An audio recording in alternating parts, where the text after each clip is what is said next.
তুই তুই হাসালি গোপাল। রাজসভায় কারা চাকরি করে জানিস? সব বড় বড় পণ্ডিত বিদ্বান লোকেরা। তুই তো একেবারে আকাট মুখ্য রে।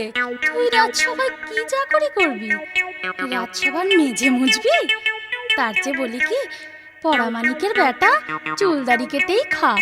ও আচ্ছা, আমি আকাট মুখ্যু না?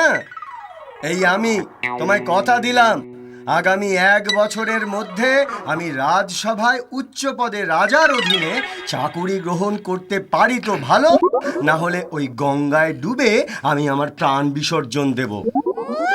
প্রাণ বিসর্জন দেব? যত সব আদিক্ষেতা। তা বলি, যতদিন রাজসভায় চাকরি না পাচ্ছ ততদিন খাবো কি? হাওয়া? না, হাওয়া খাবে কেন? দুধ, ঘি, মন্ডা, মিঠাই এসব খাবে, আর সেসব আমি আমার উপার্জিত অর্থে কিনে নিয়ে আসবো।